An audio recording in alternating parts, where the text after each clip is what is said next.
नमस्कार साथियों, स्वागत है आपका कॉन्सेप्ट लर्नर्स में। साथियों, आज हम पढ़ने वाले हैं एक अत्यंत महत्वपूर्ण टॉपिक के बारे में जो कि आता है शिक्षा मनोविज्ञान की ओर से, संप्रेषण तकनीकी, कम्युनिकेशन टेक्निक। जी हाँ दोस्तों, अगर आप तैयारी कर रहे हैं सी टेट, टेट, जे टेट, एस टेट, रीट आदि की परीक्षाओं की तैयारी कर रहे हैं या अन्य शिक्षक भर्ती परीक्षाओं की तैयारी कर रहे हैं तो आपके लिए ये बहुत ही इंपॉर्टेंट क्लास होने वाला है। तो ज़्यादा देर न करते हुए चलिए क्लास को शुरू कर लेते हैं। साथियों, सबसे पहले जानते हैं संप्रेषण का अर्थ क्या होता है और उसकी परिभाषा क्या है। तो संप्रेषण शब्द अंग्रेजी भाषा में कम्युनिकेशन कहा जाता है। इस शब्द का निर्माण लैटिन भाषा के कम्यूने शब्द से हुआ है। जी हाँ साथियों, कम्यूने शब्द से ही कम्युनिकेशन शब्द का निर्माण हुआ है। और इस शब्द का क्या अर्थ है, आइए जानते हैं। तो कम्यूने शब्द का सामान्य अर्थ है सामान्य विचार, भावनाओं और सूचनाओं का आदान प्रदान। तो साथियों, जैसे कि हमने जाना कि कम्यूने शब्द से ही कम्युनिकेशन बना है और कम्युनिकेशन का अर्थ होता है सूचनाओं का आदान प्रदान। आइए आगे जानते हैं। इस प्रकार कहा जा सकता है कि व्यक्ति द्वारा सूचनाओं और विचारों का आदान प्रदान करना ही संप्रेषण कहलाता है। संप्रेषण क्या होता है कि व्यक्तियों द्वारा सूचनाओं का आदान प्रदान या विचारों का आदान प्रदान करना ही संप्रेषण कहलाता है, कम्युनिकेशन कहलाता है। उम्मीद करते हैं आपको संप्रेषण का अर्थ समझ में आ गया है। आइए अब समझते हैं संप्रेषण की परिभाषा के बारे में। संप्रेषण परिभाषा क्या होती है। तो एमरी, अल्ट तथा अत्री के अनुसार संप्रेषण एक या एक से अधिक व्यक्तियों के मध्य विचारों, सूचनाओं और अनुभूतियों के आदान प्रदान की क्या है, कला है। आइए आगे जानते हैं। आइए साथियों, अब जानते हैं संप्रेषण के घटक व प्रकार के बारे में। संप्रेषण में कौन कौन से घटक होते हैं, कौन कौन से कंपोनेंट होते हैं। तो जैसे कि आप पहले देख पा रहे हैं, पहला है सेंडर या प्रेषक जिसे कहा जाता है। प्रेषक वह होता है साथियों जो सूचना को भेजता है, जो विचारों को बताता है ना, जो जानकारी को अपने पास से किसी और के पास भेज रहा है उसे ही सेंडर या प्रेषक कहा जाता है। दूसरा है माध्यम। माध्यम वो होता है जिसके माध्यम से हमारी सूचना या जानकारी या हमारा संदेश आगे जाएगा, है ना। माध्यम जैसे कि कई सारे हो सकते हैं। टेलीफोन के जरिए बातचीत हो रही है तो टेलीफोन का माध्यम बन गया है। वाणी के द्वारा मतलब बोल करके बातचीत हो रही है आमने सामने तो वॉइस कम्युनिकेशन हो रहा है। या इशारों में भी बात हो रही है तो वो भी एक माध्यम ही कहलाएगा। इस प्रकार से कई सारे माध्यम होते हैं, इसके बारे में हम आगे जानेंगे इसी कक्षा में। तीसरा पॉइंट है संदेश। या साथियों, संप्रेषण का एक महत्वपूर्ण घटक संदेश भी है, मैसेज है। बिना मैसेज के संप्रेषण की टेक्निक या प्रोसेस पूरा नहीं हो पाता है। संदेश वही है कि जो हमारा मेन विचार है, जो मुख्य हमारी बात है, जो हमारा मैसेज है, तो जिसको हमें अन्य व्यक्ति को बताना है, वही मेन कंपोनेंट है, उसी को कहते हैं हम संदेश। चौथा है प्रापक। प्रापक यानी रिसीवर। जिस व्यक्ति को हम अपना संदेश भेज रहे हैं वह प्रापक या रिसीवर कहलाता है, यानी कि संदेश को प्राप्त करने वाला ही, प्राप्तकर्ता ही प्रापक कहलाता है, रिसीवर कहलाता है। पांचवा और आखिरी घटक है इसका प्रतिपुष्टि या फीडबैक। जब मैसेज मिल जाता है, जब संदेश मिल जाता है व्यक्ति को, तो सामने वाले की क्या क्रिया प्रतिक्रिया होती है, इसी को फीडबैक या प्रतिपुष्टि कहा जाता है। उम्मीद करते हैं आपको संप्रेषण के घटक भी समझ में आ गए हैं। आइए आगे बढ़ते हैं। संप्रेषण के प्रकार के बारे में जान लेते हैं। संप्रेषण के कितने प्रकार होते हैं। तो संप्रेषण शिक्षण प्रक्रिया का मूल आधार है, इसलिए उसमें सजीवता और गतिशीलता लाना आवश्यक होता है। एक शिक्षक संप्रेषण के प्रकार की जानकारी प्राप्त करके अपने शिक्षण को अत्यधिक प्रभावशाली बना सकता है। मुख्य रूप से संप्रेषण दो प्रकार का होता है। कौन कौन सा। तो पहला हो गया हमारा शाब्दिक संप्रेषण और दूसरा हो गया अशाब्दिक संप्रेषण। आइए आगे समझते हैं। कुछ संप्रेषण के प्रकार हम समझ रहे हैं। शाब्दिक संप्रेषण क्या होता है, इसको जान लेते हैं। शाब्दिक संप्रेषण दो प्रकार का होता है। पहला होता है मौखिक और लिखित। दो प्रकार से हम अपने शब्दों को दूसरे तक पहुंचा सकते हैं, दूसरे व्यक्तियों तक पहुंचा सकते हैं। एक तो हम डायरेक्ट बोल करके पहुंचा सकते हैं अपने शब्दों को, दूसरा लिख करके हम अपने मैसेज को हम अपने शब्दों को पहुंचा सकते हैं। इसलिए शाब्दिक संप्रेषण दो प्रकार का होगा, एक होगा मौखिक और एक होगा लिखित, यानी लिख करके हम मैसेज भेज सकते हैं और बोल के भी अपना मैसेज किसी को बता सकते हैं। अगला है अशाब्दिक संप्रेषण। यह 3 प्रकार का होता है।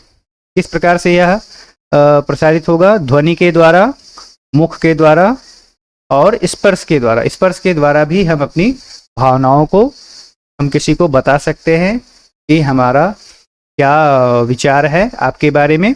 मुख के द्वारा मुख मुद्रा बना करके भी हम किसी व्यक्ति को बता सकते हैं कि हमारे क्या विचार है आपके बारे में। जैसे कि आपने देखा होगा कॉमेडी शो, सर्कस आदि में देखा होगा, जोकर अपनी एक्टिविटी, क्रियाकलाप या अपनी मुख मुद्रा के द्वारा ही लोगों को अपने विचार को बताता है, उन्हें हंसाता है। तो इस प्रकार का जो संप्रेषण होता है अशाब्दिक संप्रेषण होता है।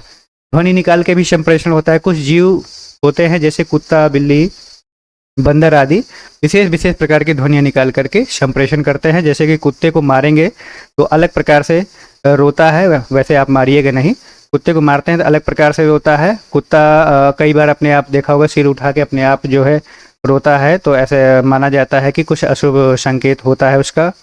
या कुत्ता भूखा हो तो वो अलग प्रकार से रोता है। तो इस प्रकार से ध्वनि के द्वारा भी हम संप्रेषण को जान सकते हैं, संप्रेषण का प्रसार कर सकते हैं।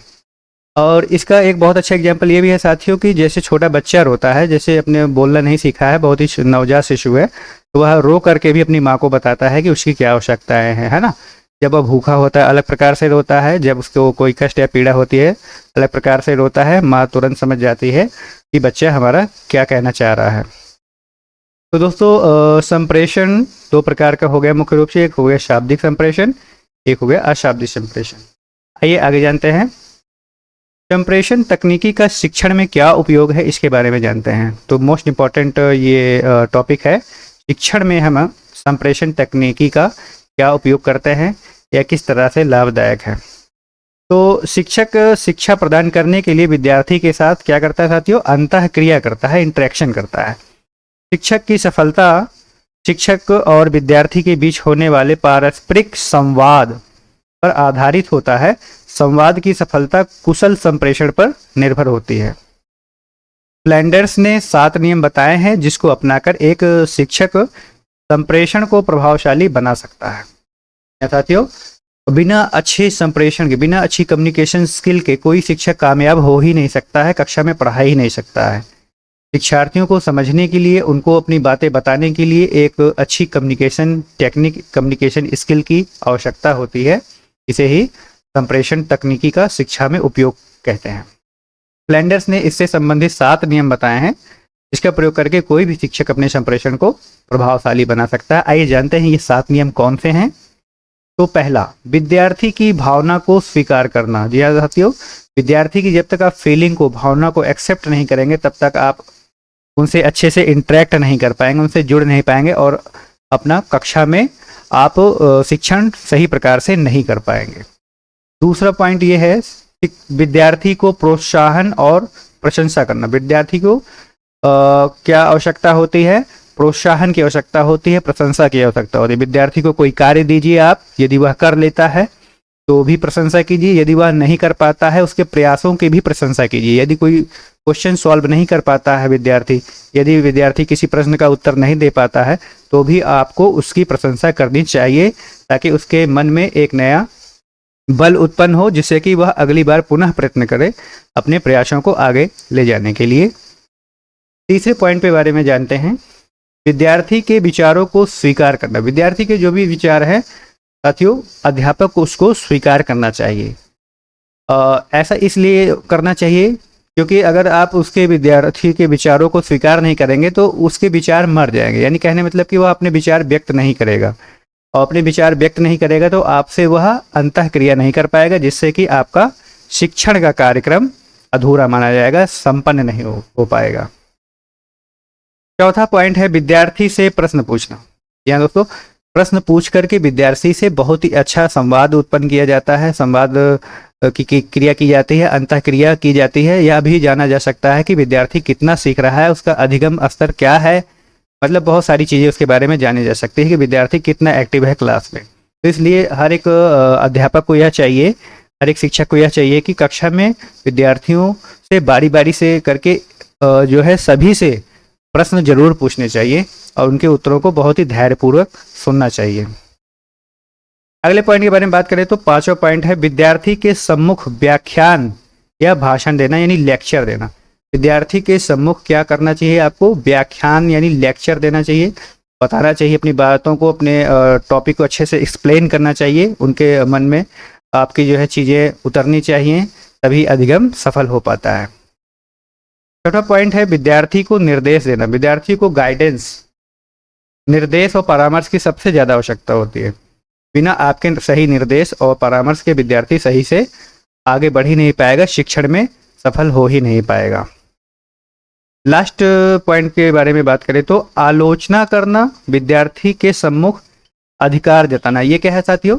आलोचना करना तो एक नेगेटिव वर्ड है, लेकिन हाँ, विद्यार्थी अगर किसी कार्य को बार बार गलत कर रहा है ना, तो आप उसकी आलोचना कर सकते हैं और उसको सही कार्य भी बता सकते हैं। वो अपनी गलतियों को किस प्रकार से सुधार कर सकता है, इसकी जानकारी भी आप विद्यार्थी को दे सकते हैं। और उसके सम्मुख अपने अधिकारों को भी जताना बिल्कुल न भूलें। अपने अधिकार को बताएं कि आप एक शिक्षक हैं, आप उनके भविष्य के लिए कार्य कर रहे हैं, आप उनको सही मार्गदर्शन दे रहे हैं, आप उनको अधिगम की प्रक्रिया में शामिल कर रहे हैं, आप उनके भविष्य का निर्माण कर रहे हैं। तो यह आपको अधिकार भी कक्षा में जताना चाहिए। उम्मीद करता हूँ आपको 7 पॉइंट पूरी तरह से समझ में आ गए। आइए आगे बढ़ते हैं। संप्रेषण की प्रमुख बाधाएं। बाधाएं क्या होती हैं साथियों? हर चीज़ में, हर काम में बहुत बाधाएं होती हैं, कुछ ना कुछ। और अधिगम और शिक्षण की क्रिया में तो बहुत सारी बाधाएं होती हैं, तरह तरह की बाधाएं होती हैं। तो आइए जानते हैं साथियों क्या होती है संप्रेषण की प्रमुख बाधाएं।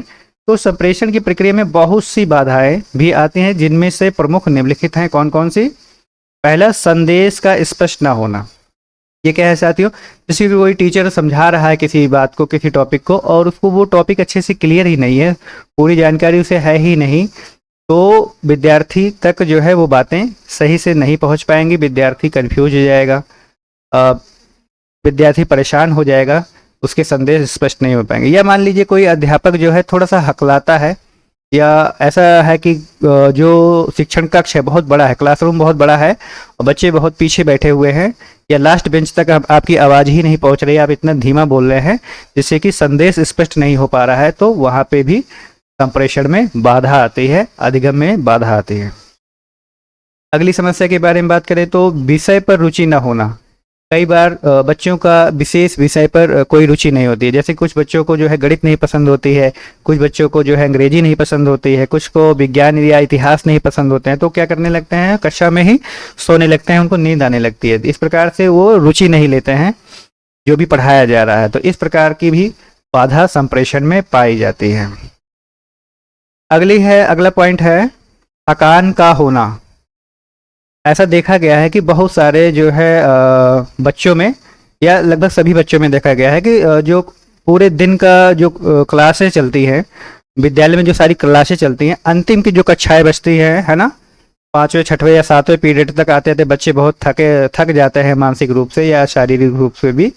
तो वहाँ पे भी संप्रेषण में बाधा आती है, अधिगम में बाधा आती है, बच्चे सीख नहीं पाते हैं। तो इसीलिए जो है कठिन और गूढ़ विषयों को सुबह की मीटिंग में रखा जाता है, पहली या दूसरी क्लास में रखा जाता है, तीसरी क्लास में रखा जाता है। जैसे कि गणित, विज्ञान, अंग्रेजी आदि की कक्षाएं सुबह होती है, और लास्ट में क्या होती है? एक्टिविटी, खेल, चित्रकला आदि, गायन, गीत, संगीत प्रकार का, इसी प्रकार की क्लासेस होती है, ताकि बच्चों को उनमें थोड़ा इंटरेस्ट भी आए और वो थोड़ा थके भी है तो भी उनका काम चल जाए, संप्रेषण में बाधा ना हो, अधिगम में बाधा ना हो। अगला पॉइंट है वातावरण उपयुक्त ना होना। यह साथी ये भी बहुत महत्वपूर्ण है। जैसे कि कोई बालक कक्षा में बैठा है या बहुत सारे विद्यार्थी कक्षा में बैठे हैं, बहुत ही गर्मी का मौसम है या बहुत ही ठंड का मौसम है और उसे बचने के कोई उपाय नहीं है विद्यालय में, तो क्या होता है? वहाँ पे भी अधिगम बाधित होता है, संप्रेषण बाधित होता है और अधिगम के लक्ष्यों की प्राप्ति नहीं हो पाती है। और अगले लास्ट पॉइंट के बारे में बात करें तो कोई रोग, चिंता, परेशानी या भय होने से भी जो है विद्यार्थी का मन कक्षा में नहीं लग पाता है, जिससे वह अध्यापक से अंतःक्रिया नहीं कर पाता है, संप्रेषण में समस्या आती है और अधिगम के लक्ष्य की प्राप्ति नहीं हो पाती है। तो इस प्रकार से अन्य बाधाएं भी हो सकती हैं। यहाँ पे महत्वपूर्ण बाधाओं की जो है चर्चा कर दी गई है। उम्मीद करते हैं आपको यहाँ तक क्लास समझ में आ गई है। लास्ट स्लाइड है हमारी थैंक यू स्लाइड। दोस्तों, अगर आपको ये क्लास ज़रा भी यूजफुल लगा है आपके लिए तो आप हमें कमेंट बॉक्स में कमेंट करके ज़रूर बताइएगा और इस वीडियो को लाइक शेयर कमेंट करिएगा। चैनल पर पहली बार विजिट कर रहे हैं तो चैनल को सब्सक्राइब करके बेल आइकन जरूर प्रेस कर लीजिएगा। हम आपको अगली क्लास में मिलते हैं। तब तक के लिए नमस्कार, जय हिंद, वंदे मातरम।